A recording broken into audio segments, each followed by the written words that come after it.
Bienvenidos niños a una clase más de castellano. En el día de hoy vamos a estar desarrollando el relato histórico. A modo de introducción, nuestro libro de castellano nos trae en la página 50, entonces, dos preguntitas que dicen lo siguiente. ¿Qué características de personalidad hay que tener para poder viajar alrededor del mundo? Bien, es muy importante mencionar que las características de estas personas son, por ejemplo, la valentía, la generosidad, la audacia, la perseverancia, ¿verdad? Que son características fundamentales para emprender dicha aventura. En la siguiente pregunta dice, en el pasado, ¿cuáles crees que fueron los peligros de viajar en barco hacia tierras desconocidas? Y sabemos que en el pasado la falta de comunicación fue un factor realmente muy importante en el sentido de que esto imposibilitaba conocer, por ejemplo, el estado del clima, había una nula información de la existencia de otras culturas, también imposibilitaba, por ejemplo, diríamos, pedir ayuda en el caso de alguna dificultad. Bien, a continuación entonces tenemos en nuestro libro de castellano la narración que dice lo siguiente, viaje alrededor del mundo. En este texto lo que nosotros podemos observar es de que como material de apoyo trae un mapa. En ese mapa se observan unas líneas que son, diríamos, el trazado de toda esta travesía de un personaje principal. En este caso, de Fernando de Magallanes. Fernando de Magallanes, recordemos, es un navegante portugués que estaba al servicio de la corona española. Bien, una vez que realizamos la lectura entonces de esta narración, nos damos cuenta de que hay algunas palabras desconocidas que ustedes tienen en sus libros, en el bloque que dice qué significa. Entonces es importante aclarar el significado de estos vocablos y también así enriquecemos, diríamos, nuestro vocabulario. Bien, en ese sentido, entonces, nos damos cuenta de que este relato menciona la aventura, el viaje de Fernando de Magallanes. Y podemos concluir de que este navegante en realidad estuvo navegando por un canal, por un estrecho que unía, diríamos, dos tierras, diríamos, dos zonas de tierra.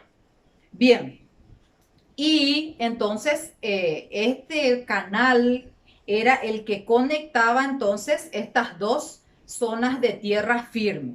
Bien, y también menciona en el relato de que este canal, este estrecho, en la actualidad lleva su nombre, el Estrecho de Magallanes. Bien, luego dice después de leer uno, ¿cuánto tiempo aproximadamente navegaron por el Océano Pacífico? Bien, una vez que hayamos hecho la lectura, siguiendo siempre todos los pasos que implica una lectura, entonces nos damos cuenta de cuál es la respuesta correcta y lo subrayamos. Es importante también aclarar que en esta lectura tenemos dos preguntitas. En la primera página me dice, ¿por qué los marinos habrán dado este nombre al océano que descubrieron? Sabemos que en este proceso también se descubrió el océano Pacífico. Bien, entonces, guarda relación a que las aguas de este mar eran muy calmadas, y en más de 3 meses de navegación prácticamente no hubo ninguna tormenta. Entonces, por consiguiente, su nombre, Océano Pacífico. Y la siguiente pregunta que dice, ¿por qué crees que el autor piensa que nadie más se atreverá a realizar un viaje parecido? Nos damos cuenta de que en este viaje, por ejemplo, la parte de tierra firme estaba muy alejada. El viaje era muy largo y era prácticamente imposible cargar con la cantidad de alimentos Y no obstante, si es que lo cargaban, obviamente, por el tiempo del viaje implicaba de que estos alimentos iban a sufrir cierta descomposición, ¿bien? También la falta de agua, etcétera. O sea, en realidad implicaba mucho riesgo un viaje parecido al que realizó Fernando de Magallanes. Bien, pasamos al ejercicio 2. Dice, escribe en tu cuaderno las principales dificultades del viaje. Una vez que volvamos a leer, nos damos cuenta de que las principales dificultades fueron, por ejemplo, que no tenían alimentos frescos, la comida y el agua estaban podridas y hediondas. Muchos de los navegantes se enfermaron de escorbuto. Y también que muchos marineros sufrían de dolores en los brazos, en las piernas y en otras partes de sus cuerpos.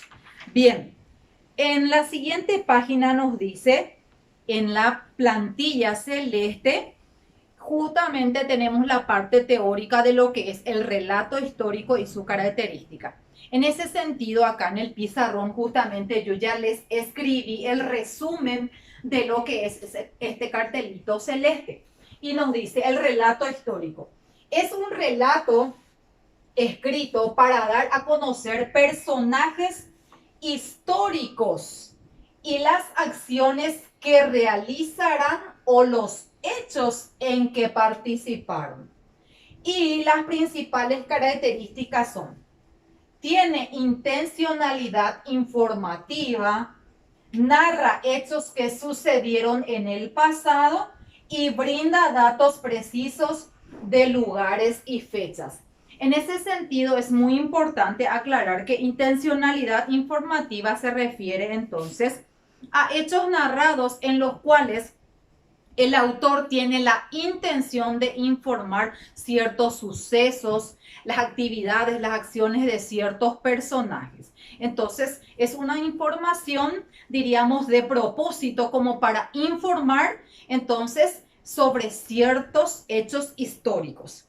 Y no nos olvidemos, su principal característica también es de que narra hechos que ocurrieron en tiempo pasado, ¿sí? Hay datos precisos, fechas, lugares y personas reales que intervienen entonces en estas acciones. Seguidamente dice en la parte de práctica 4, menciona 3 características del relato histórico que se aprecian en el texto, que justamente ya acabamos de mencionar. 5, busca en el texto ejemplos de datos precisos de fechas, y tenemos varias fechas que se mencionan en el texto. Lugares, tenemos por ejemplo Océano Pacífico, Islas Infortunadas, y personas, Fernando de Magallanes, ¿verdad? 6, encierra en un círculo los verbos en tiempo pasado que encuentres en el relato. Y nos damos cuenta en el texto de que todos los verbos están en tiempo pasado y por lo menos 5 verbos vamos a encerrar, ¿sí? Luego dice, ponte a prueba. En el ejercicio 7, marca el texto que corresponda al relato histórico. Voy a realizar una lectura pormenorizada de cada fragmento y no me olvido de las características de un relato histórico. No se olviden: acciones del tiempo pasado, intencionalidad informativa, brinda datos, lugares, hechos, personas y que realizan acciones en tiempo pasado. Bien, en el ejercicio 8 dice lo siguiente: escribe en tu cuaderno un breve relato histórico sobre la fundación de tu colegio o de tu ciudad. Para eso, primer punto, considera datos generales de la fundación, relata los hechos importantes, no se olviden de utilizar entonces los verbos en tiempo pasado. Acá menciona utilizar en tercera persona, puede ser del singular o plural, no hay problema. Y luego podemos entonces pegar alguna información, ilustración referente a este relato histórico. Y esta actividad, no se olviden, se realiza en el cuaderno de castellano. Bien, entonces, vamos a redondear el contenido de hoy. Entonces, un relato histórico cuenta, narra acciones que justamente fueron realizados en tiempo pasado. También las características principales de un relato histórico es de que brinda datos precisos, lugares precisos, tiene la intencionalidad informativa y no nos olvidemos, narra hechos que sucedieron en tiempo pasado. Bien, entonces espero que les haya servido esta explicación y nos encontramos en una próxima clase.